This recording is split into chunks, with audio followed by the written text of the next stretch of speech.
mwaka wake wa 67 wa kuzaliwa, na baada ya kulitumikia kanisa kama padre na baadaye kama askofu mkuu, akiwa ni balozi na mwakilishi wa Baba Mtakatifu katika nchi na sehemu mbalimbali ulimwenguni kwa muda usiopungua miaka 15, Mhashamu Askofu Mkuu Novatus Rwachungura Rugambwa amerudi kwa Mwenyezi Mungu na Baba yake, tukiwa bado tunampenda na kutaka kukaa naye. Ni kweli kwamba kifo chake Askofu Mkuu Rugambwa kimewasikitisha wengi ambao tayari walimwonea huruma tangu mwaka 2023 hali yake ya afya ilipoanza kudhoofika, na hii ikiwa ni baada ya kushambuliwa na kiharusi, na akaanza kupatiwa huduma ya matibabu mpaka siku hiyo ya Jumanne jioni ya tarehe 16 mwaka huu Mwenyezi Mungu alipopenda amrudishe kwake.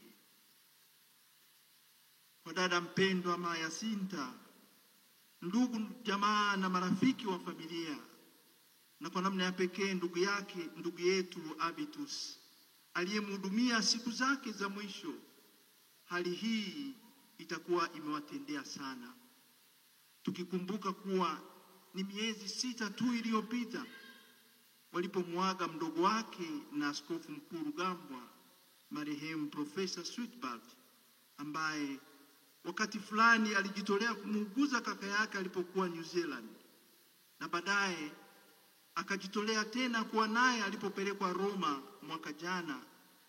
Na kwa kweli Sweetbart alifuatilia kwa karibu sana hali ya kaka yake mpaka alipoaga dunia tarehe hiyo ya 16 Aprili ya mwaka huu. Wote wawili tuwaombee pumziko la milele mbinguni. Raha ya milele uwape Bwana, na mwanga wa milele wapumzike kwa ndugu zangu katika Kristo. Kama binadamu hatuwezi kuwepa hali ya kuhuzunika na kuomboleza kifo cha mwenzetu huyu tunayemwaga leo.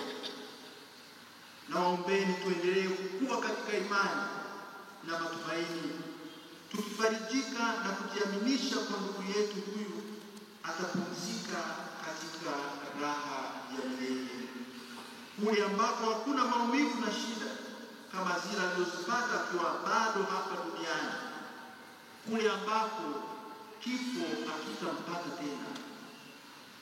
Tunakuwa na imani hii tukisukuma na kile tulichokiona katika maisha ya marehemu, ambaye twapenda tumuone na tumweke kati ya wale tuliowasikia wakitajwa kutoka katika somo la kwanza la kitabu cha Hekima ya Sulemani, yaani wale watu waliokuwa na roho za haki, ambao wamo mkononi mwa Mungu na wala maumivu hayatawagusa. Ni wale watu ambao Mungu amewajaribu na kuwaona kuwa wanastahili, na kama dhahabu katika tanuru aliwajaribu akawakubali mithili ya kafara, ambao wakati wa kujiliwa kwao watang'aa, na kama vivulivuli katika mabua makavu watameta. Tunamwombea ndugu yetu Askofu Mkuu Rugambwa, naye awe kati ya wateule hawa wa Mungu waliometa na ambao Bwana atawamiliki milele na milele. Hayo mema tunayomwombea ndugu yetu huyu aliyelala hapa kati yetu, kwa wale waliomfahamu au wale waliobahatika kukutana naye hata kwa muda mfupi tu, wataungana nami wakisema kuwa kweli mtu huyu anayastahili. Na tufurahi, kwani yale anayoyasema Yohana katika waraka wake wa kwanza tuliosikia hivi punde, kuwa sisi tunajua ya kuwa tumepata na tumepita toka mautini kuingia uzimani, kwa maana twawapenda ndugu. Ni maneno ambayo yanampamba vizuri sana ndugu yetu huyu, ambaye kwa sababu ya upendo wake mkubwa usiobagua alionyesha wakati akiwa hai, na tumuone kama mtu ambaye alishapita kutoka mautini na kuingia uzimani kwa mema mengi ya upendo aliyoyapeleka au kuyawezesha yafike kwa wengi. Askofu Mkuu Novatus hakuwa kama hao wabaya wanaosemwa kwenye somo hilo, yaani wale ambao hawapendi na hivyo wakakaa katika mauti, wale wanaowachukia ndugu zao na kwa namna hiyo wakawa wauaji. Yeye alikuwa kinyume na hao. Hakuwa muuaji, bali mtu aliyeleta maisha, furaha na matumaini kwa watu wengi waliokutana nao. Wanajimbo la Bukoba, tukianza na maaskofu, mapadre, waweko wakfu na waamini walei, mnayafahamu hayo na mnaifahamu furaha na matumaini aliyowaletea watu mbalimbali ndugu yetu huyu Askofu Mkuu Novatus kwa mema mengi aliyowatendea watu binafsi na jumuiya mbalimbali zilizomo hapa jimboni. Zimebaki alama nyingi ambazo kwazo na waomba tumkumbuke na kumwombea daima, ili Mwenyezi Mungu ampokee katika ufalme wake wa mbinguni kama anavyotaka yeye mwenyewe kwa wote waliofanya mapenzi yake. Sitaki kuyataja mengi aliyoyafanya na ninayoyafahamu mimi yaliyo hapa jimboni, na hivyo hivyo ninavyomfahamu kaka yangu huyu Novatus asingependa kusikia yanasemwa hayo aliyoyafanya, kwani hakuwa na tabia hiyo ya kujitangaza. Na ninajua kuwa aliyafanya hayo akisukumwa na upendo wa pekee aliokuwa nao, na mengine yametajwa katika utangulizi juu ya maisha yake. Moja tu ambalo napenda niliseme kuhusu hali na hili la upendo wake ni mchango wake mkubwa aliyoutoa wa kulifanya kanisa hili kuu la kijimbo la Mama Bikira Maria mwenye huruma lipendeze na kuwa hivi kama lilivyo. Nimefurahi na kufarijika sana kuona kwamba tutampeleka walikomtangulia kukaa Mwadhama Laureani Kardinali Rugambwa, ambaye wazazi wake walimpa jina hilo ili afuate nyayo zake, na Askofu Nestori Timanywa aliyemlea na kumpa daraja la upadre, na ni sehemu ambayo yeye mwenyewe alitamani iwe nzuri kama inavyoonekana sasa. Asanteni sana kwa uamuzi mlioufanya wa kupenda aletwe na azikwe hapa. Mkozile mno kandi mwakora mno.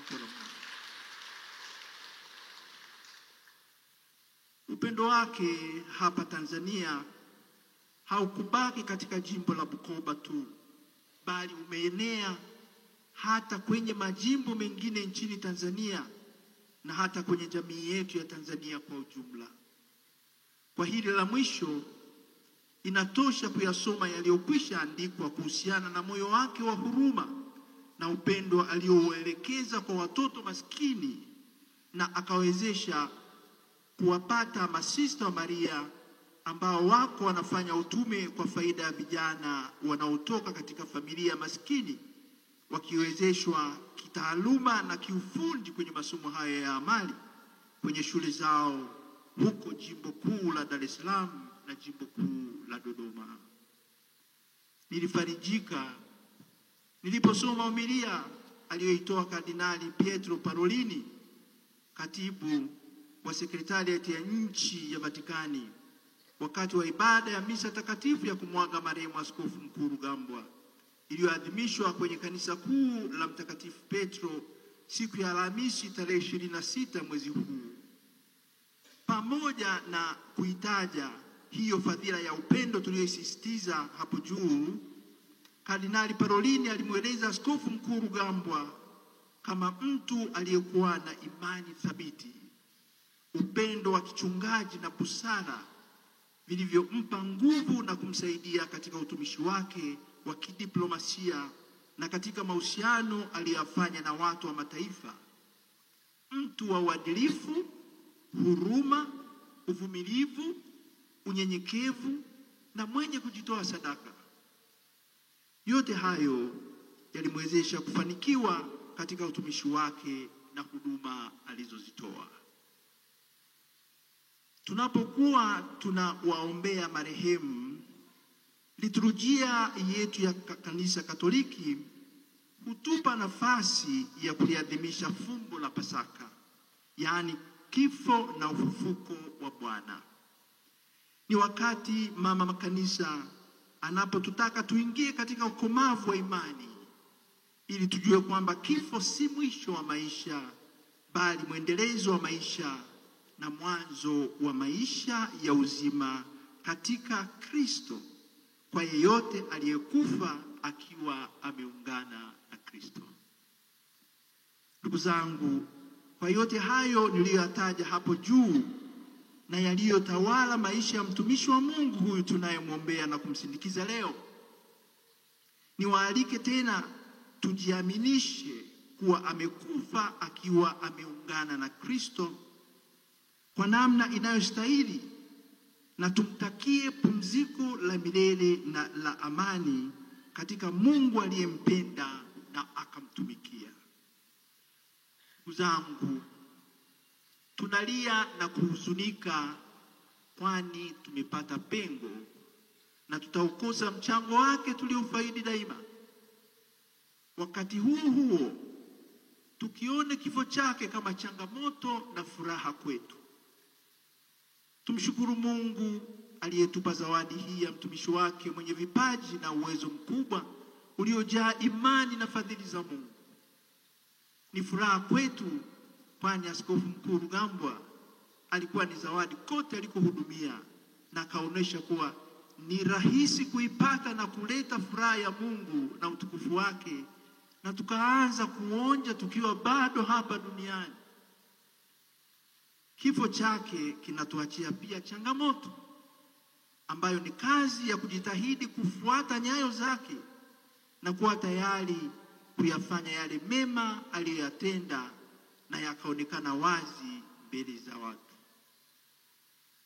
Mwisho, kifo cha ndugu yetu huyu aliyerudi kwa Muumba wake katika umri wa miaka 67 na sio 80 wala 90 au 100, kitukumbushe kuwa maisha yetu ya hapa duniani hupita haraka. Kama rafiki yangu mmoja alivyoniambia siku moja, ni kwamba sisi tunatembea na kifo, nacho kimo ndani mwetu. Tunapaswa kumbe tujiweke tayari daima, kama wale wanawali 5 wenye busara tuliowasikia kwenye sehemu ya Injili ya Mathayo iliyosomwa leo, ili kifo, yani huyo bwana harusi, kinapokuja kitukute tukiwa tumejiandaa, na tuwe tayari kuingia naye harusini, huko kwenye furaha ya milele isiyo na mwisho. Basi ndugu zangu, tuendelee kujiandaa na kuwa tayari kwa ajili ya kukutana na Bwana wetu katika utukufu, tukiwa tumezijaza mafuta taa zetu, yaani kwa kuimarisha imani yetu, tukimshuhudia Kristo katika maisha yetu kwa maneno na matendo yenye kumpendeza Mungu na jirani, ili siku hii itakapofika tuipokee kwa furaha na tuwe tayari kuingia katika ufalme wake. Tuendelee kumwombea Askofu Mkuu Rugambwa aliyeshuhudia imani yake kwa tabasamu hata alipokuwa kwenye mateso, na akajiaminisha kwa Mungu mpaka kufa. Tubaki tumeunganika naye na kifo kisitutenganishe. Mwisho kabisa, tuwaombe malaika wakuu Mikaeli, Gabrieli na Rafaeli tunaadhimisha sikukuu yao leo, wawe naye na wamsindikize katika safari ya kwenda mbinguni. Bwana ametoa, Bwana ametwaa, jina la Bwana litukuzwe. Amen.